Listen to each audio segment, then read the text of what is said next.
last lecture, we have studied the insurance system mostly for employees. Okay, and today and probably next week, for a while, we will study about the national insurance system for the general public. So we will start with the health insurance today, and then later we will move on to the national pension system.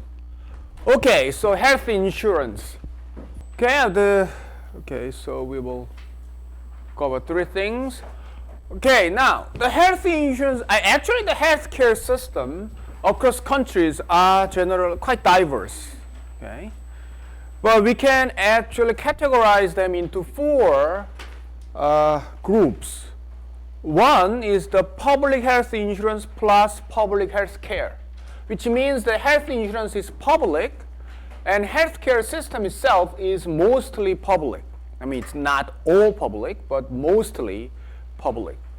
So a lot of European countries belong to this group, public health insurance and public health care. A very well-known system, for example, is like a UK, okay, or Sweden, Italy. So in the UK, for example, that most of the healthcare providers are government-run, okay, and you have public health insurance, so you actually generally pay very little when you go to see your doctor, okay. But usually the thing is that because it's a public healthcare system, usually it takes a long time to see a doctor. Like you have to make an appointment weeks or months in advance. Okay? So those kind of things are UK. And then there is a public health insurance plus private healthcare. So healthcare providers are mostly private, but health insurance is public. That includes Korea, our country, because as you know that our health insurance is public, so we have national health insurance, but most of the doctors and hospitals are actually privately owned and run by private entity, right? So Hanyang University has one hospital, and so that's obviously a private entity. So Korea is like things, and Canada, Germany, Japan, France are like that. And then there is a private health insurance, public health care, not likely. Private health insurance and private health care. Well known. Actually, not many countries have this system, private health insurance and private health care, among, let's say, developed countries.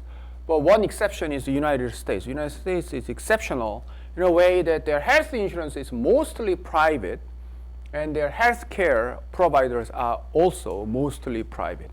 But it's not actually accurate to say that health insurance is only private in the United States. Actually, the United States has actually quite big public health insurance system, which is called Medicare. So Medicare is for the elderly person who are 65 or older.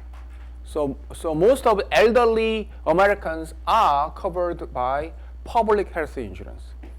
But the younger groups, younger people are generally, except for, let's say, poor people and some people who get subsidy, but most of the health insurance providers are private, okay? So that's the system. Actually, in a way, the United States is exceptional among most of the developed countries, because most of the developed countries actually have public health insurance system. The United States has tried actually many times to introduce public health insurance for most public, but it does not work well, actually, so far. Okay, in our case, actually, we are not going to spend too much time about this health insurance system and all those things. We will generally concentrate on public health insurance because that's our concern in our country. Okay?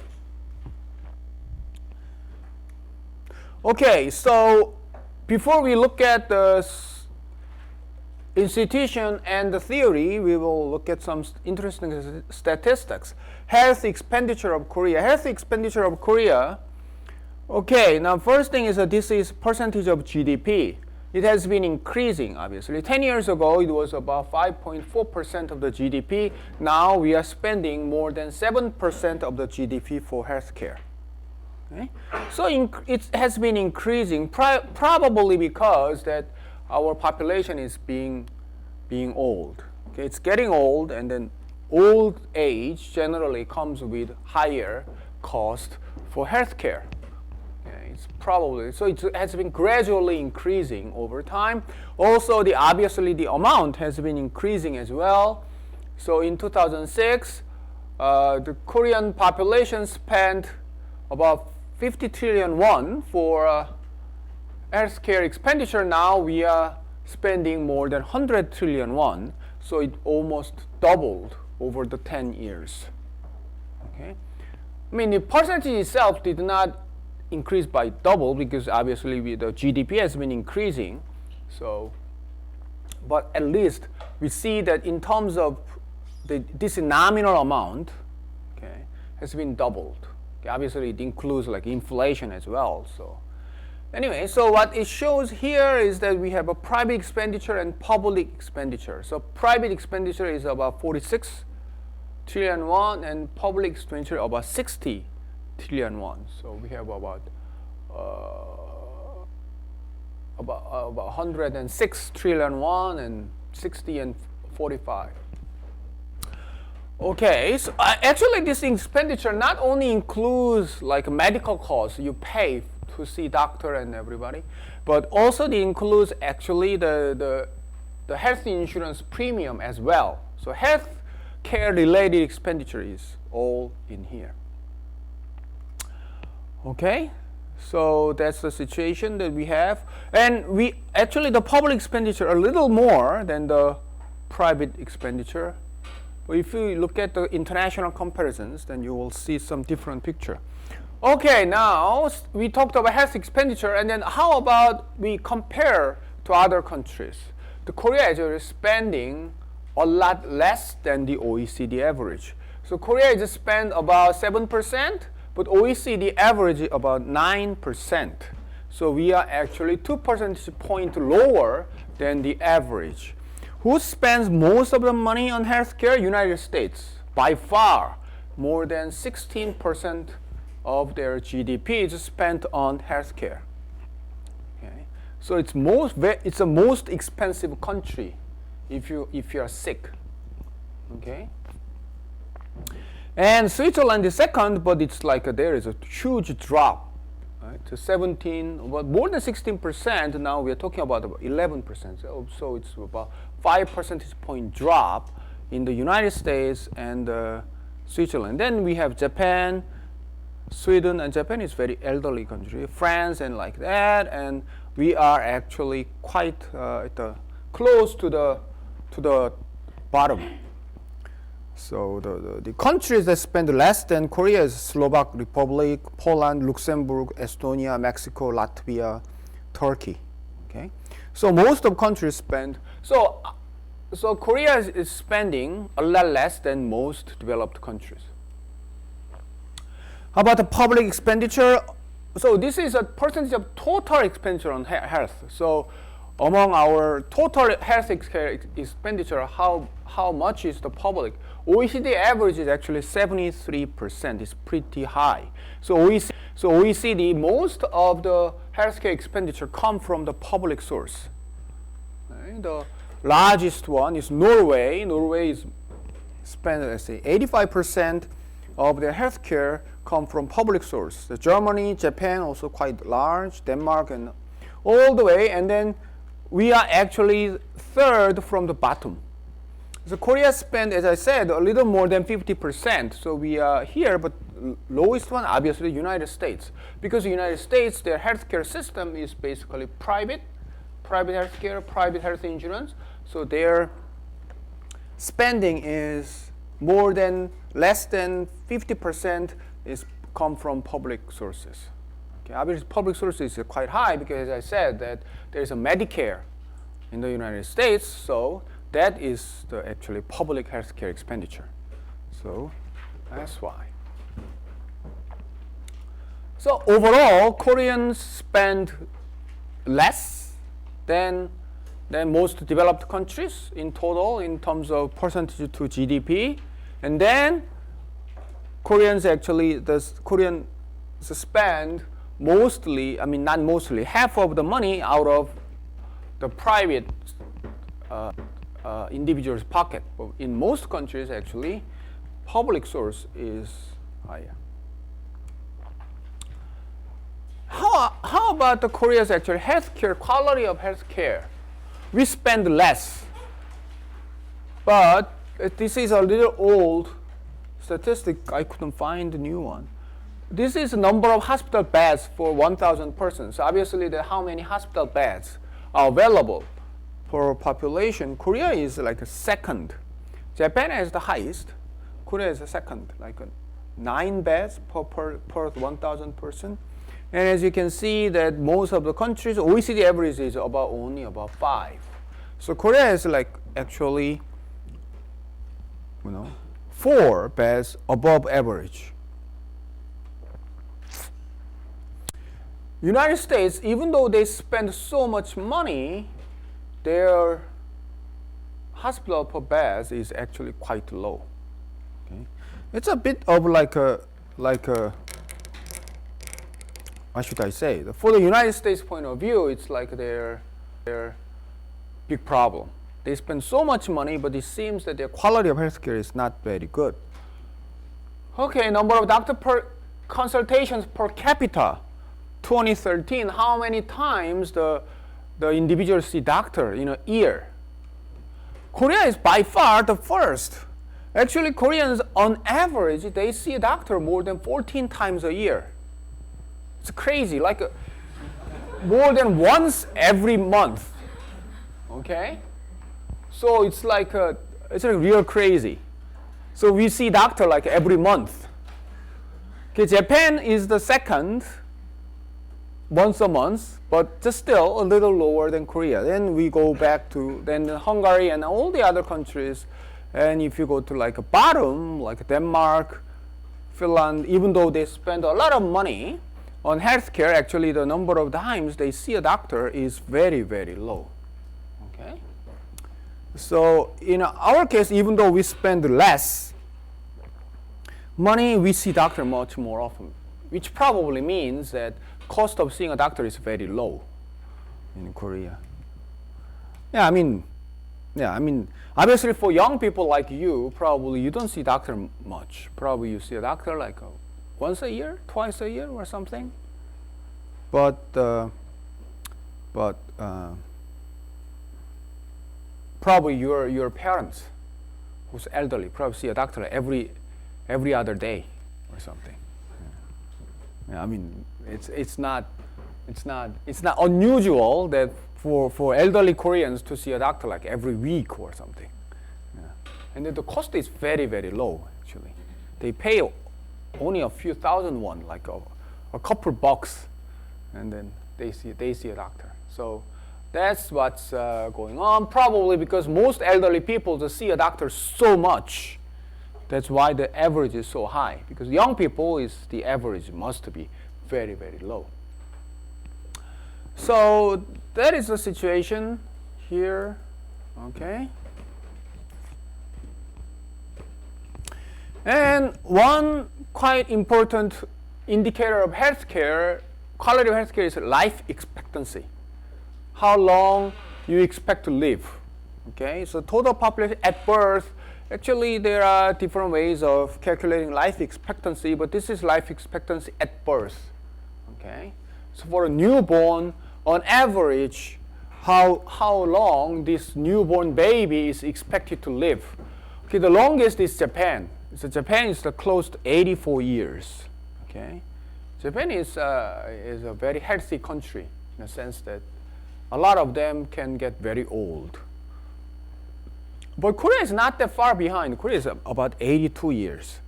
So if you're a newborn Korean baby is expected to live for 82 years. If it's female, it's even longer. Okay, if it's male, it's shorter. So it's probably like a Korean women probably 84, like Korean men is probably 80 because it's about half and half. So just 82 must be like in the middle. So 84 and 80. So it's quite long, right? But it's actually above the OECD average. OECD average is 80.6. So Koreans life expectancy is longer than OECD average. Think about it. Koreans spend less than the average in terms of healthcare expenditure, but they live longer. Okay?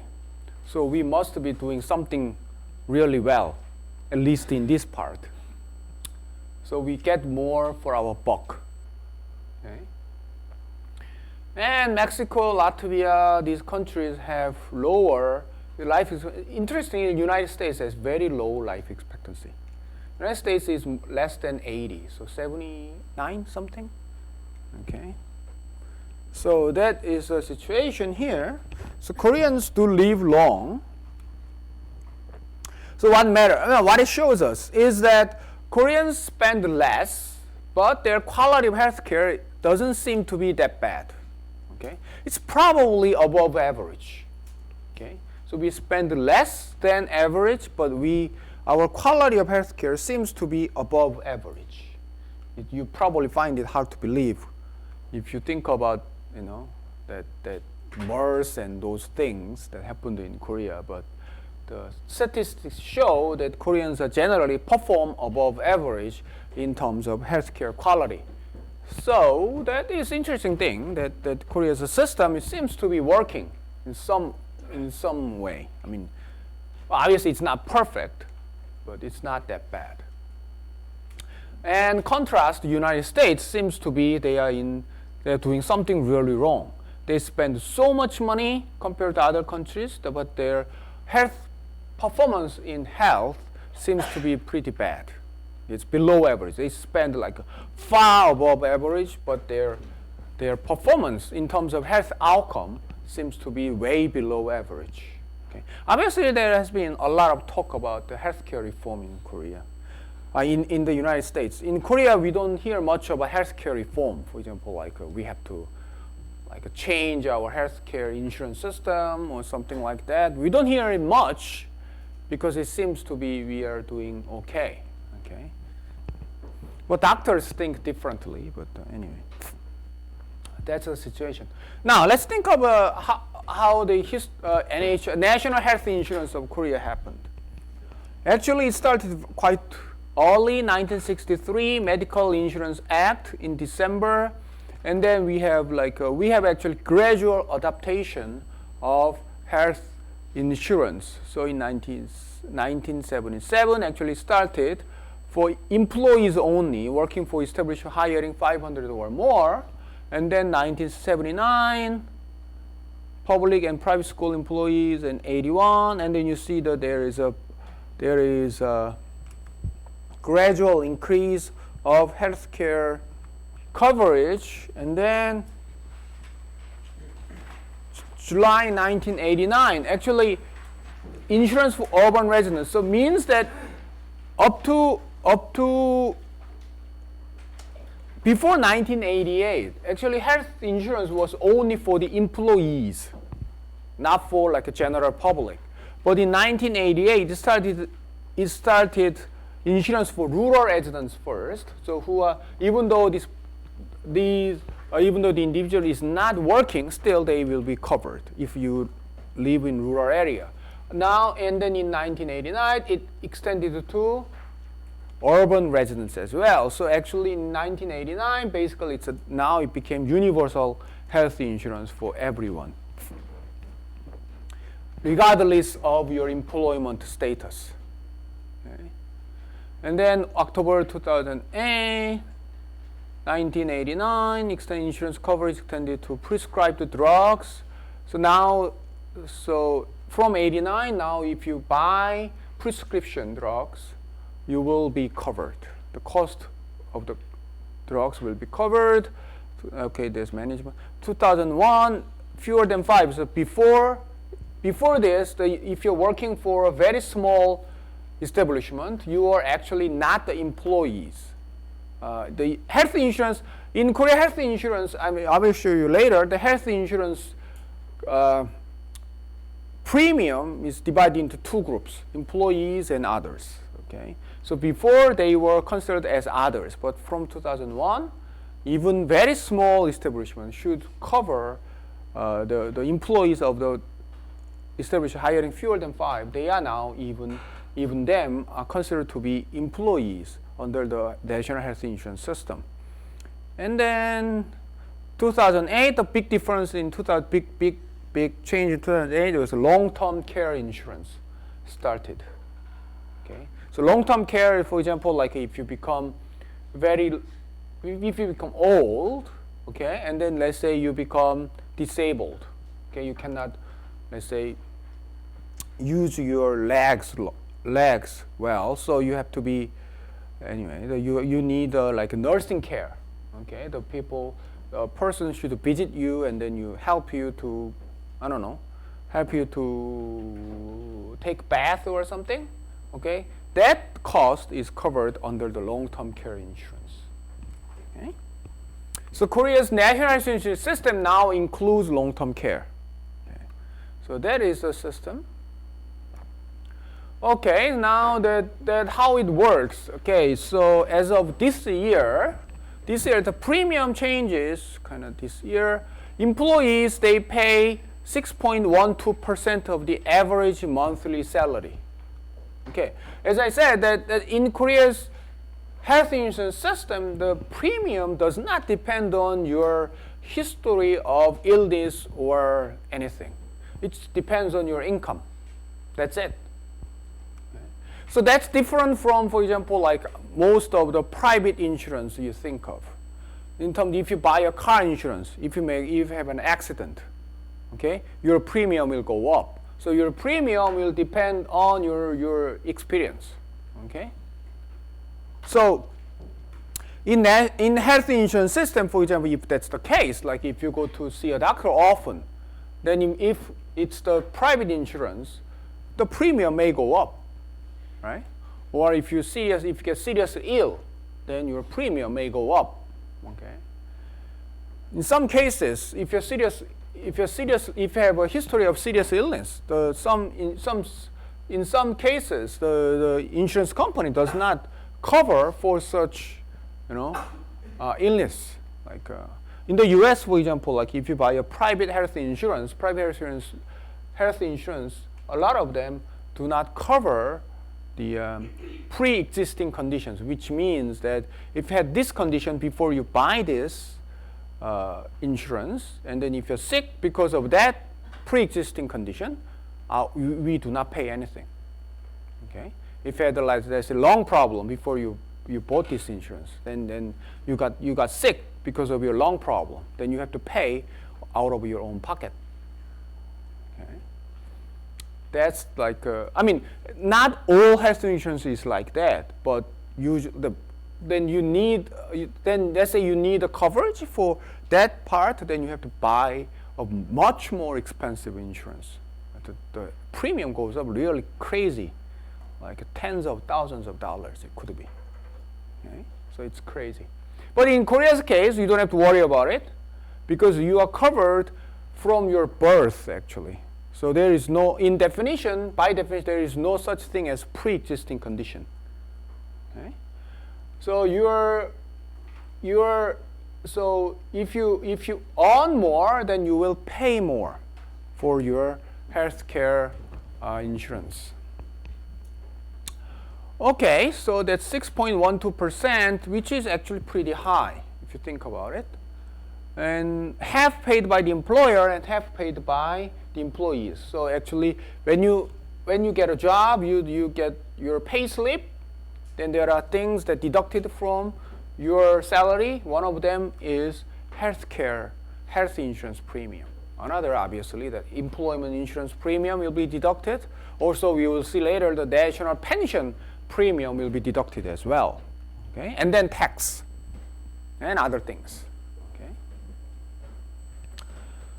Okay, so there is a bit of things that if you earn a lot more than your monthly salary, you have to pay additional premium. Okay, if that's the case. So employees, so this insurance covers employees, but also it covers non-employees, like self-employed people.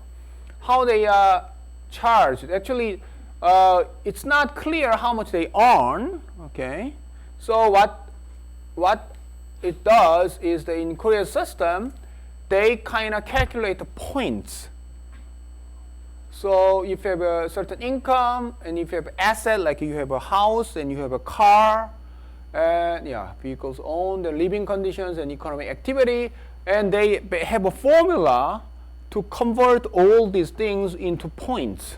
So it generally means that if you are richer, then your points will be higher. And then for each point, you pay 179.61. Okay? So if your point is 1,000, then you pay 179,601 for your monthly premium. Okay? You get it? So let's say if your parents are like self-employed, then they pay under this system. If your parents are employees, then they pay under this system. There are so two different ways of calculating this. So there has been news report about saying that very rich people pay very little, something. So sometimes it becomes like a problem. Okay, then National Insurance of Korea now includes long-term care. So long-term care insurance premium is additional, which is 6.55% of the NHI premium. Once they calculate your premium and then they times 6.55%, that will be added as the long-term care insurance premium. Okay, so that's what you pay. Okay. And then if you have a certain conditions, then premiums will be reduced. Like if you live in islands or isolated areas, military personnel, employees on leave, rural residents, they have like a discount for the premium. Okay, then they collect the premium, but it's not all. Actually, the premiums only cannot cover the total costs. Actually. About 20%, actually it's less than 20%. 20% of the expected total premium is subsidized by the government from tax revenue. And if you use the healthcare in Korea, then how much you pay? Okay, co-insurance, as I said, the co-insurance is the cost the insured bears, the share of the total cost the insured should pay out of their own pocket. It's not free. So inpatient cost, if you're hospitalized, you pay 20%. Okay? And if you're outpatient, let's say you see a doctor and just see a doctor to, let's say, get a prescription, then you pay from 30 to 60%, depending on the type of healthcare provider. Primary care provider, let's say you see a doctor's office in your own neighborhood. Usually that's like a primary care. But if you see a specialist at Hanyang University Hospital, they are specialized doctors, so it's a different type. If you go that type, you pay actually higher co-insurance. Okay? So to avoid it, what you should do is that you should see a primary care physician first, and you should get a referral. Okay? The referral basically says that this patient needs expert's care. And if you have that referral, then your premium will be lower. Okay? So you don't go see a specialist, in the first place, let's say, unless you are really in serious trouble. Okay? So let's say you feel like I see a doctor, then it's a good idea to see the primary care physician first. In Hanyang University Hospital, for example, in most of the university hospital, there is a primary care provider. Let's say you see as a family doctor. There is a department of family medicine. If you go there, that they are primary healthcare physician, even though they belong to university hospital. Okay, so there is a steps. Okay, why do they do that? Because they try to minimize the total cost. Okay, because the specialists charge more to the insurance company. In this case, the government should pay higher cost to the to the experts. So that's why they want to control the number of people who see the experts. Okay, if you have a prescribed medicine, then you pay 30%. Okay, and then 5% if you have a cancer treatment cost for 5 years. If you have a cancer treatment for more than 5 years, after 5 years, you don't pay anything. And if you have a child younger than 6, the premium is lower. And there is a maximum actually. So depending on the patient's income, there is a yearly maximum. Okay? So you see a doctor very, very often. Then it's possible that your co-insurance just sums up to a large amount. Once it exceeds the maximum, however, you don't pay anything. Okay? So that's how the NHI generally works. Okay? So if you see a doctor, you will see a bill, then there's total cost and your cost and the insurer's cost that's paid by National Health Insurance. But obviously you should know that not all treatment are covered by National Health Insurance. There are some treatments that are not covered by National Health Insurance. If you have that treatment, it's out of your own pocket, 100%. Okay, so for example, like if you get very special test, something like that, it does not cover. So what is covered, what is not covered is determined by National Health Insurance Board. There is no deductible. What is deductible? As I said, the deductible is the amount of money the insured should pay before the insurer starts paying. So for example, like if you buy a car insurance, there is a deductible of, let's say, 500,000 won or let's say 1 million won, which means that let's say you have an accident, then total cost goes to, let's say, 500,000 won. Then if your deductible is 1 million won, then insurance company does not pay anything. You pay out of your pocket 500,000 won. Okay? Let's say you have a next accident. Let's say that total cost is 1 million won. Okay? Then what happens is that your deductible is 1 million in a year. So you already paid $500,000. So now you have to pay $500,000 out of your own pocket. Then the rest of the cost will be covered by the insurance company. Okay? So usually a lot of private insurance has deductibles and co-insurance, both. Okay? So in my experience in the United States, if I buy private health insurance, they generally have deductibles, like a few $1,000s, something like that. I mean, you can buy an insurance that has lower deductible or zero deductible even. Obviously, they charge you more. Okay? So there's always like a trade-off. But in Korea's case, there is no deductible. So even for the first visit, you pay only the co-insurance. Okay, so NHI pays the benefit directly to medical service providers. Okay, so you don't see the money. Okay? The money goes to the healthcare provider directly. So it means that the doctors or the hospital will get the money from the National Health Insurance. Okay.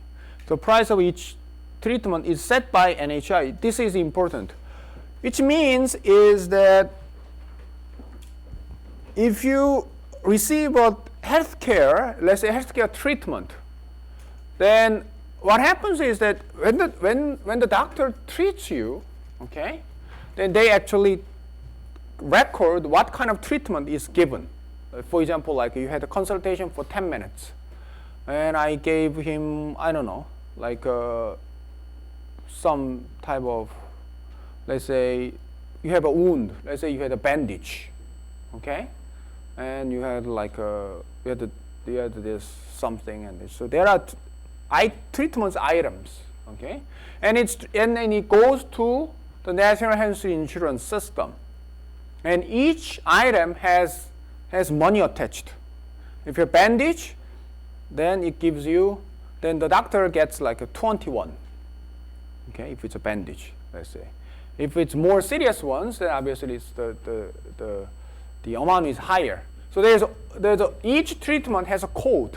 So each code has price set by the National Health Insurance. So that it's fixed price for each treatment. That is quite a. It's basically price control by the National Health Insurance system. Okay.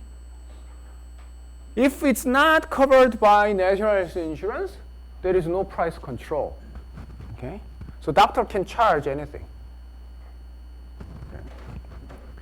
So that's the difference. For example, like if you get a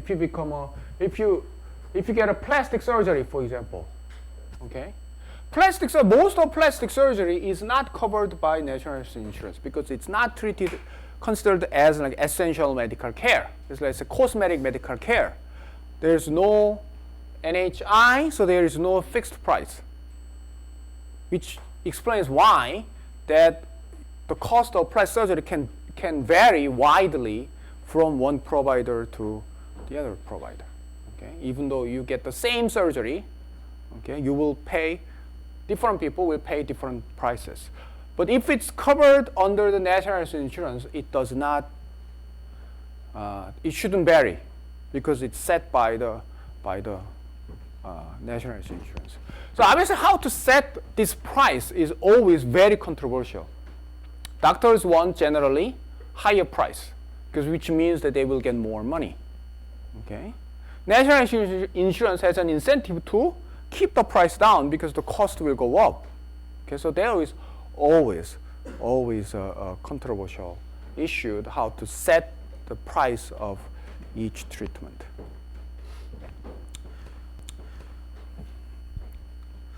Okay, but I think that not all.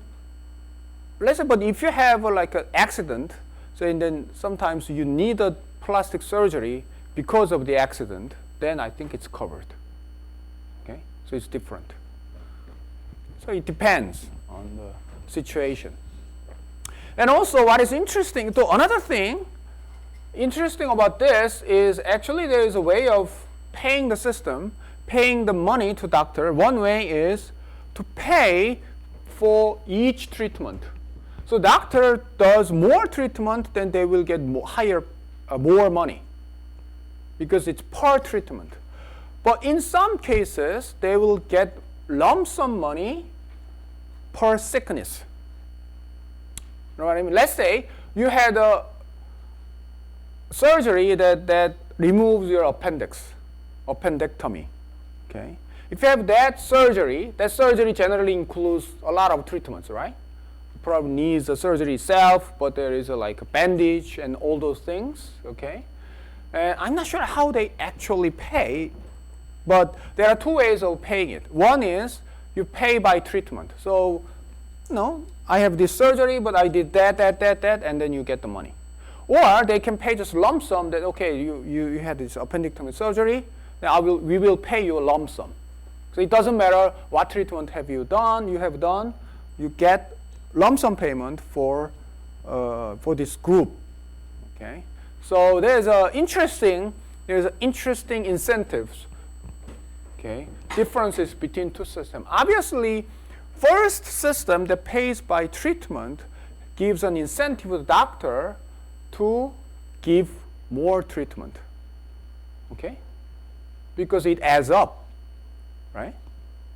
So there is always a debate how we should pay the doctor by the treatment. In Korea's case, mostly it's paid by the treatment. Okay? So they have an incentive to give you more treatment or to see you actually much more often, because every time they see you, they get money. Okay? So probably one reason why the Koreans see doctors so often is that because in a way the National Health Insurance gives an incentive to doctors to see their patients often. Okay? But if, let's say, they pay you a lump sum only, then the doctors have an incentive to see you less often, right? It doesn't matter how many times you see your patients, you get the fixed sum of money. If I'm a doctor, probably I would try to not to see my patients too often, okay, more often than necessary. Okay, so there is always a incentive issue that is related with how the doctors are paid. That's a very interesting actually issue. Okay, so if you look at 2015, so very recent covered population, how many people are covered? Basically every Korean should be. So 52 million persons are covered. Okay, basically that should include everyone. Okay. It includes not only those who are under the insurance program, 50.5 million persons, but there are some percentage of people who are under medical aid program. So medical aid program is for the low income people who cannot afford to pay the premium. So if you're under this medical aid program, you don't pay anything in terms of premium, okay? But you will still be able to get the benefit. So that's 1.5 million. It's a very small number. Most people, you are under the insurance program, okay? So basically, it includes every Korean. Employees, 36.2 million persons, and non-employees, about 14 million. So 36 million are covered under the employee system, 14 million covered under the non-employee system. This number not only includes the payer, but also that includes dependent family members, for example. Most of you guys do not pay the premium out of your own pocket. Your premium is paid by should be paid mostly by your parents. Okay? A father or a mother, whoever is working and paying. So you are under that system. Okay? And then if you become employed by yourself, then you will be out of their care, and then you will be paying out of your own pocket for your own insurance coverage. Okay? That's how it works. Now, total premium received for the year 2015, they received 44 trillion won. And then they got subsidy of 7.1 trillion. As I said, 20% is subsidized. So it should be about 8.8 trillion won, but a little less than 8.8 trillion. 7.1 trillion won is subsidized from the tax revenue, and total premium is 44 trillion won. How many benefits are paid? How much are paid? 46 trillion won has been paid. That's a huge amount of money. So in total, they have about 51.4 trillion won in revenue, and then their expenditure was about 46 trillion. So there is actually a surplus. Medical benefits, physical checkup cost benefits, funeral allowances, prenatal care benefits, etc., etc. Those are paid. Okay. So the national insurance of Korea is actually huge insurance program. Now, what is interesting about the medical cost is it's strongly correlated with the age.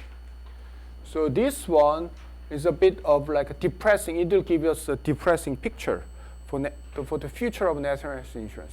Now you see that this is medical benefit paid by age group. So this is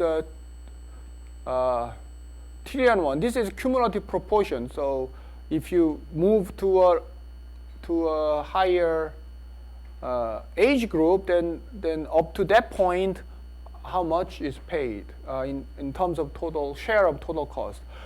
Okay, as you can see, that total benefits are paid a little more for very young people.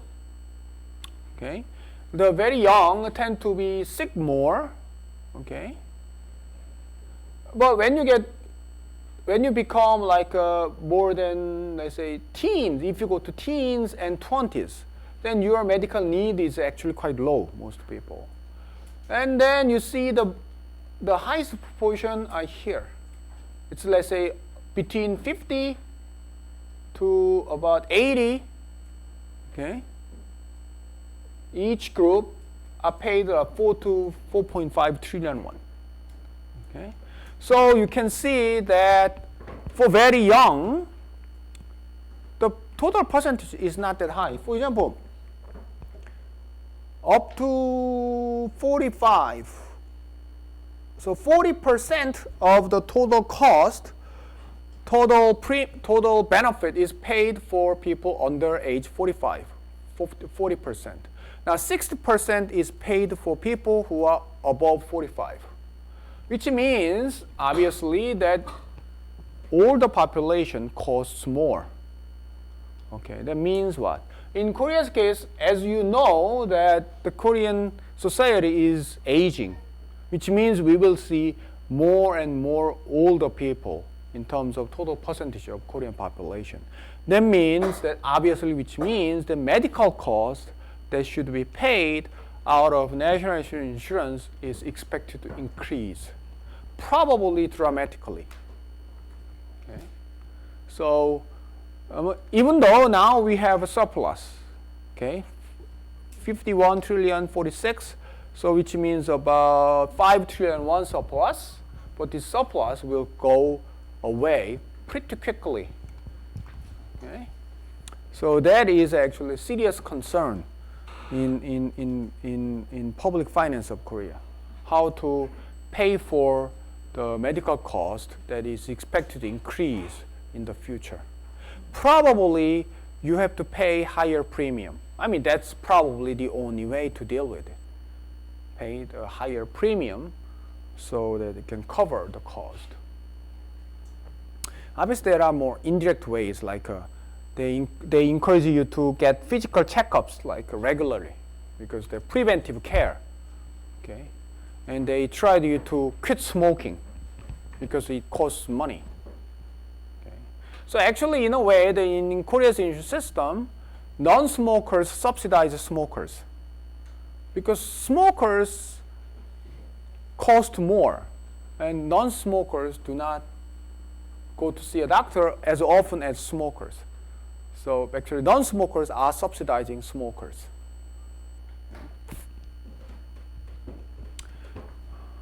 So that is the, so smokers buy lunch to your non-smoking friends. Okay? Because they are giving you money out of their own pocket without knowing. Okay, long-term care insurance is for the nursing care of elderly persons 65 years old or older and younger individuals suffering from dementia or debilitating medical conditions will be covered under the long-term care insurance. So if you claim for insurance long-term care benefit, then the patient will be evaluated by a doctor to assess the degree of need for nursing care. There are 5 classes.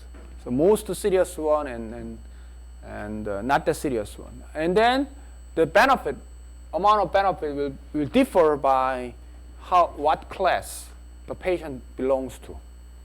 You probably have like a case in your family, let's say your grandparents, or say grandmother or grandfather, say need let's say dementia, okay? Having loss of memory, let's say. Having Alzheimer's, okay? Then Alzheimer patients obviously need nursing care. Sometimes they need a constant watch from family members or from nurses coming to home, or quite often nowadays they go to nursing homes, right? Institutions, okay? Then if they have, and under the long-term care, some of their costs actually will be paid by this insurance. Okay? So if you have such case in your family, then you can actually see how it works. Okay? So your grandmother, for example, will be evaluated by a doctor to see what degree of problem they belong to. So if it's very serious, obviously that's a very tragic situation, but their benefit will be higher. Benefits are paid for in-home care or institutional care. Okay? So in-home care means that the patient stay at his or her own home, and then the nurses will come. Okay? You probably have such a case in some of your family. Nurses will come. Some healthcare personnel will come to your home and then take care of the patient for a while. Okay? So that in sometimes that their own family member actually does it, still the benefit will be paid. And if it's institutionalized, let's say go to a nursing home, if it's a serious issue, then still the benefits are paid. And obviously the amount differ by. Okay, 2015 total premium was collected about 3 trillion won. It's very small portion. Okay. And government subsidized 20%. Total benefits paid 4.5 trillion won for 475,000 persons. Okay. So there is a deficit. Okay. They spend more than what they collect. Okay. And it's obviously that the benefits paid should increase over time, actually. We have more and more elderly population. Okay, having elderly population causes lots of problems to most of societies, especially in the medical healthcare sector.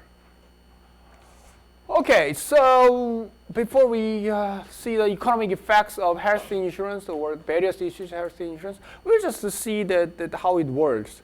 If you, in Korea's case or other countries that have national health insurance, it's basically there are three parties in the healthcare system. There is a patient, there is a national health insurance, which is basically government, and there is a provider, doctors and hospitals. Okay. This may be private or may be public. Okay, in the case, the patient basically pays a premium to the national insurance system, the government. But some of them, and then when they see a doctor, the doctor will give the medical service to the patient, and in return, the doctor will get money from the patient and from national health insurance. So that's how it works. So for example, patient pays co-insurance, and then the government pays the provider the rest of it. Okay? If it's a private insurance system, then a little more complicated, because obviously now instead of government, we have private insurance company, insurer. Okay? So how it works in general is that in the United States, for example, if you're an employee, okay, then what you do is that the employer has a contract with the insurer.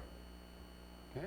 So if you're an employee, then the employer, okay, pay the money to the insurer.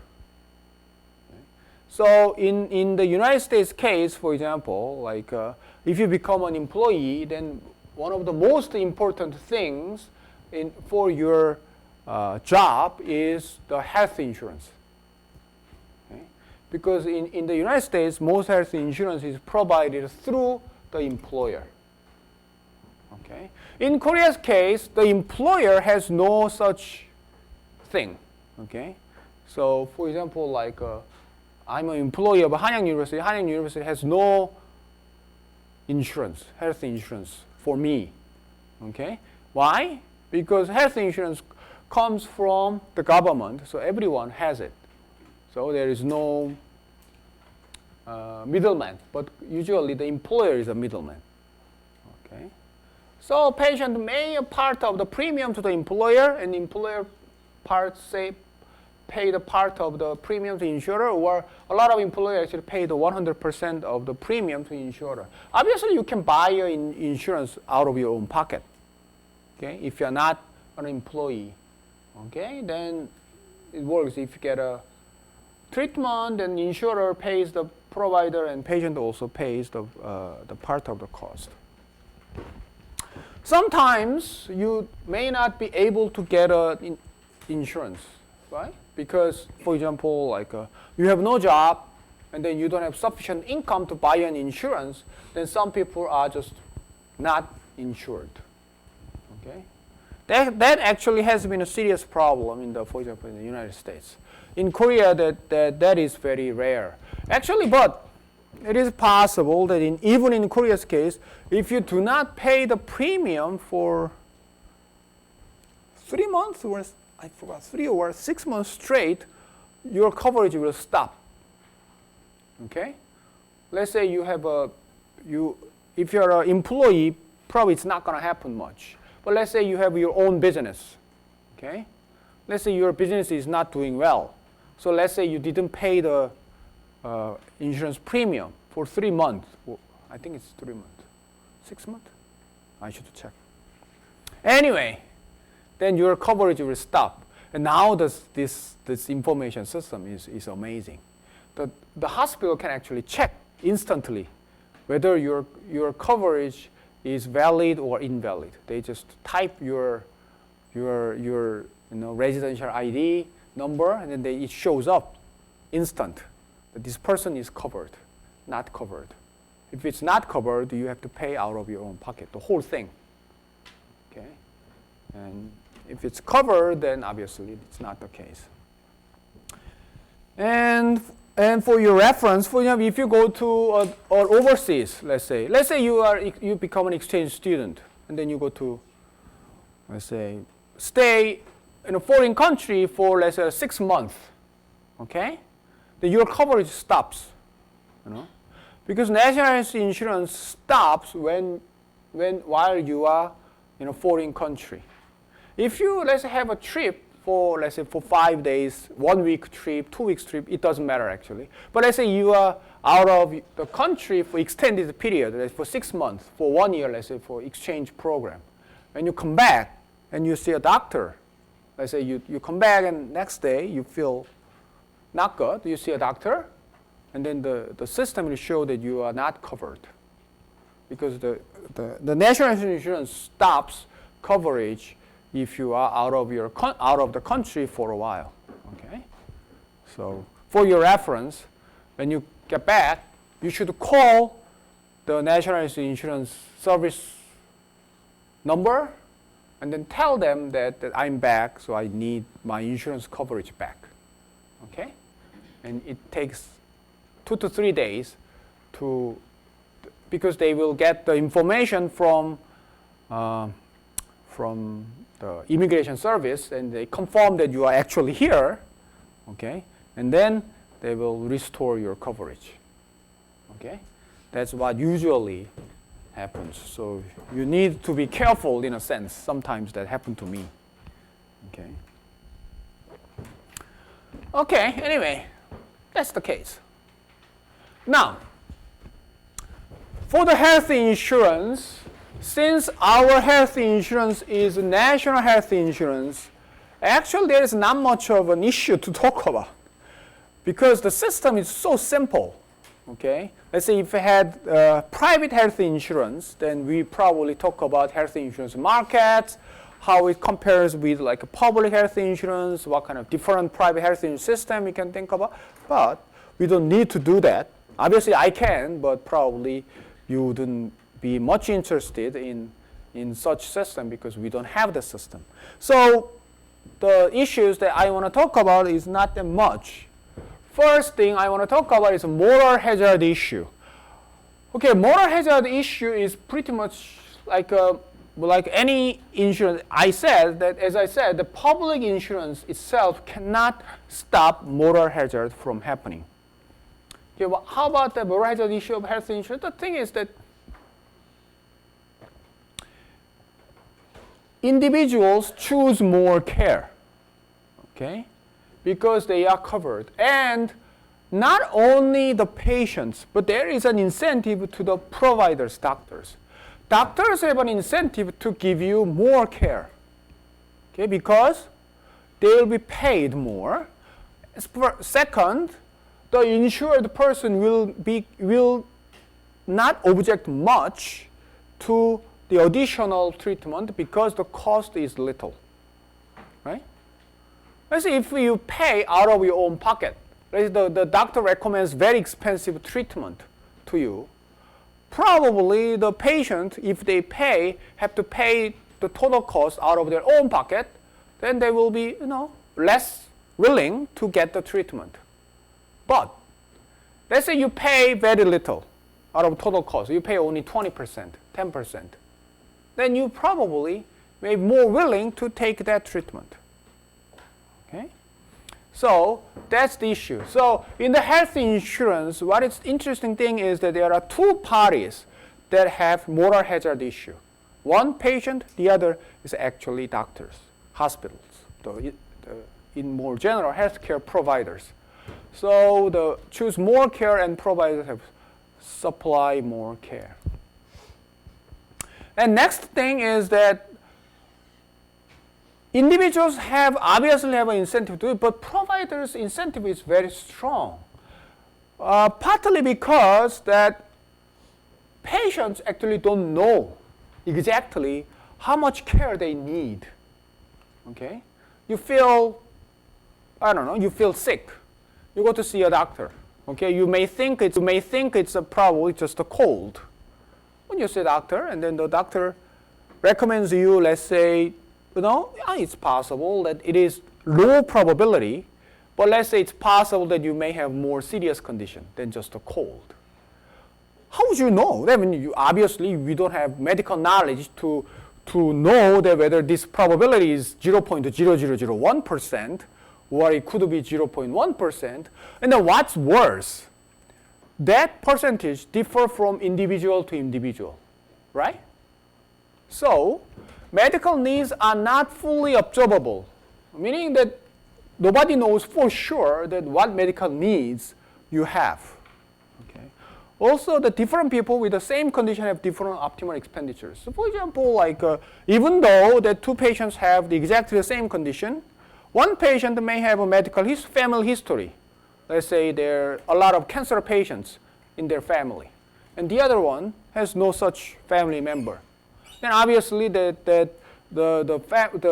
person with family members who have let's say cancer in the history, they will be, in a way, they need more checkups, more treatment. If you have no such family history, probably you don't need much of that. Okay, you probably need either just medicine and that's it. But the other person is not. So obviously there are always information problem, information asymmetry. There is always uncertainty in the medical sector.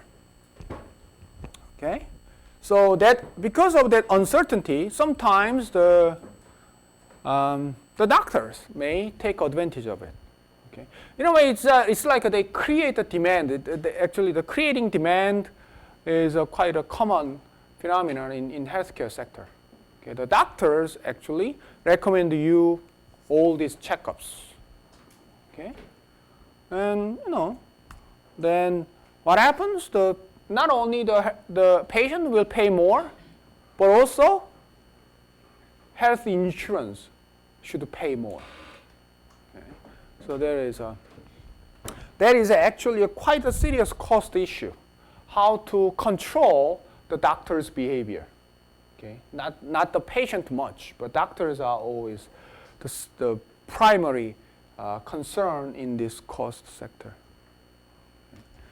And overall, sometimes, like if you don't know, let's say, much of economics or moral hazard, lots of people get surprised when we say that the medical cost will increase if you have an insurance, health insurance, because people often think that sometimes, the medical cost is determined by your condition only. Okay, probably that's the case. Probably your medical condition only should determine how much you pay, but that's not the real case. Okay? In reality, it includes lots of economic decisions. The price of medical care is quite important. I will give you one interesting example next week. Okay? So when we say overall medical care price elasticity, price elasticity is quite simple, right? So when the price of the medical care goes up by 1%, by how much? By what percentage the overall medical cost goes up or goes down? Is estimated to be about minus 0.2, which means that if the healthcare cost, medical care price goes up by, let's say, 10%, or let's say goes down by 10%, then medical cost the people pay goes up by 2%. Okay? So it's like any other good or commodity, the cheaper care if the care gets cheaper, people buy more care. Okay? So there is a, this comes from US Rand health insurance experiment. Okay, that's quite old. So what happened in the US is that they were very interested in knowing that how the health insurance should be designed. What they did is that they did an experiment. So they pick a place, okay, and then they randomly assigned different types of health insurance to groups of families. So this family have this and this type of health insurance. This family has this and this type of health insurance. So the different health insurances have different price. So if you have, let's say, health insurance A and health insurance B, then health insurance B family pays more out of their own pocket than families with health insurance A. Then they actually tested how much they actually spend, depending on their out-of-pocket cost. And what they found out that those who have insurance program that requires lower out-of-pocket cost, they see doctors more often. Okay, they get more care. So that's how they found out. Okay, let's finish today.